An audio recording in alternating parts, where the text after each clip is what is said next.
go through hell to achieve resurrection. Hallelujah. Dexter, it's like seeing a ghost. Chief Bishop told me that you were alive. She said that you were the Bay Harbor Butcher. Hi, gents. Good to speak to you. Hi. Hey, Howard. First of all, congratulations on the series. I've seen the first three and a half episodes now. I've loved it to bits. So my first question is for James. In the first episode, we see that Dexter he's going through kind of a series of he feels that he wants to redeem himself. We've seen blinks of that in previous episodes, previous seasons, but here we see that he really, because of his near-death experience, he wants to redeem himself as best he can. And Harry, with his pep talks, he says that he still believes that one of his best decisions was to save Dexter when he was a child. So I'm quite curious how you would, without spoiling anything, how you would explain to people who are going to watch the series how Resurrection reaffirms or challenges Harry's faith in this hope that there is some kind of redemption at the end of the tunnel. Oh boy, that's very that's a tall order. A loaded question. Well, we have to start with resurrection, which means being brought back to life. Everyone thought Dexter was dead, but because of the cold weather and the ice and the cold water reflex, and in his great conditioning, he has survived.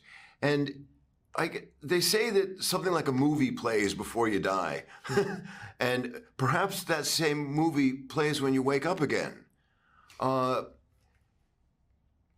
Dexter is going back to very significant characters in his previous life, and possibly most significant of all was his adoptive father.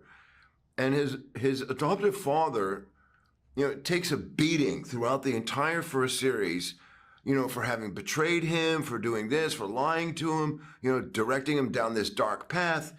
And yet the thrust of the whole thing was because he loved him very deeply, and he wanted to protect him. He found this kid in a shipping container, sitting in his own blood and his mother's blood. And as one character said in the very first season of the original Dexter, what Harry saw in that bin changed him, and it did. And Harry, up to that point, had led a violent life.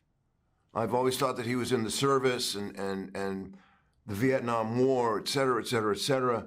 And he says, I've done a lot of things in my life that I regret, but saving you from that shipping container is not one of them. And I can stand on that for the next 10 seasons. I think it speaks for itself. And I believe it has a very commanding and reassuring tone to a guy that's just woken up from a near-death experience. To me, it's the perfect line. Before they put me out, Jack, and this related to that question, we find Harrison trying to create the kind of life that Dexter tried to create. He tries to create as normal a life as possible. But we see, without giving anything away, that he gets pulled into it, not because of his own inner desires or these urges to do things, but because of the darkness that's around him. So I'm quite curious, could you briefly kind of explain how you think the challenge, what you go through, these urges that you go through, maybe challenge what we've understood about what Dexter's been through in previous seasons? Well, it's a tough situation for Harrison to be in. And there's many ways in which Harrison's very, very different from his father, just like there's definitely a few ways in which they're very similar.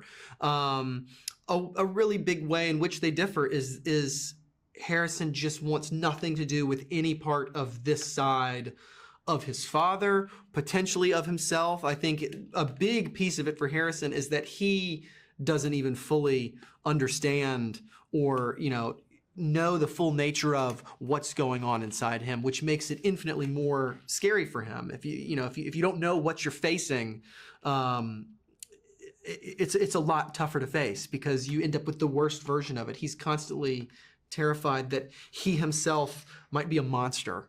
And so he's running away from that idea. He's running away from the idea that he's in any way like his father. And, that's not something that we see Dexter do in the same way. There are places where Dexter begins to sort of parse things out for himself and separate certain aspects of his urge, with the code, with Harry. But it's not really, that's one of the things that we love about Dexter that makes him so sort of unshakable, is that he's never run from that. He runs towards it. And Harrison's definitely running from it, is trying to escape it. It was a pleasure. Thank you so much for your time. I wish you the best of luck with the success. Not that you need it. And I hope to speak to you again sometime soon. Absolutely. All the best. Thank you. Thanks, man. This is the dark path you're going down. I heard you to be careful, son. I'm tired of being careful.